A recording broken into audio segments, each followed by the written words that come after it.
Oh les amis, depuis samedi, je suis au taquet. Ça y est, la liste des candidats à la primaire de la gauche, de la droite a été publiée. C'est génial, je suis super excité.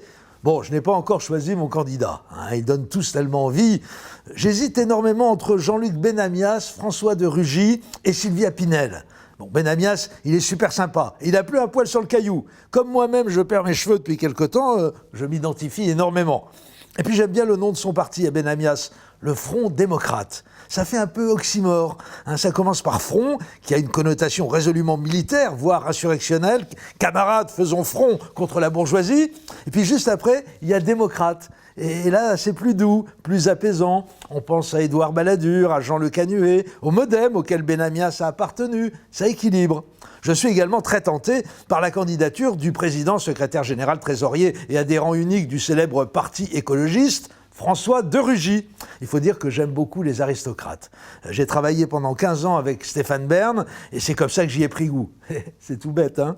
Bon, non, et puis l'idée d'un candidat écologiste à particules, surtout si elle est fine, me réjouit énormément. Écologiste, particules fines ou percutées ? Ok. Enfin, j'ai très envie de voter aussi pour Sylvia Pinel, qui défend les couleurs à la fois des femmes et du parti radical de gauche. Bon, il se trouve que j'aime énormément les femmes, bien sûr, et aussi le confit de canard et Jean-Michel Baillet, qui aime aussi beaucoup les femmes, lesquelles se retrouvent parfois toutes nues dans la rue, en bas de chez lui, mais faut pas trop le chauffer, Jean-Mi. C'est quand même formidable, ça, que l'unique femme présente dans cette primaire de la droite de la gauche soit issue du PRG, parti dirigé par une grande figure féministe comme Jean-Michel Baillet. C'est un symbole fort. Non, c'est pas facile de se décider. Pour l'instant, ce qui est certain, c'est que j'irai voter. D'abord parce que ça coûte 2 fois moins cher que pour les primaires de la droite, 1 € au lieu de 2. C'est là qu'on constate qu'on a bien affaire à une primaire de gauche. C'est une primaire low cost, elle est accessible aux petites gens.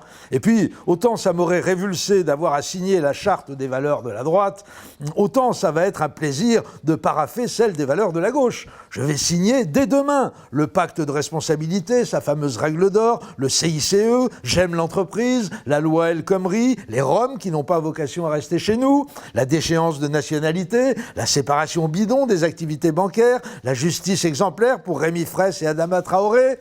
Ah non, vraiment, je m'en fais toute une fête. Yeah! Pour qui je voterai au second tour? J'aurais bien apporté mon suffrage au jovial Gérard Filoche, mais il paraît que ça ne va pas être possible.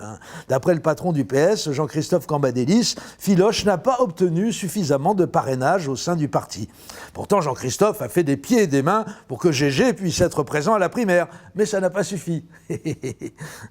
Ah là là, ça sent le vieux règlement de compte entre anciens Lamberto et ex-Ligard. Léon Davidovitch revient, ils sont devenus fous.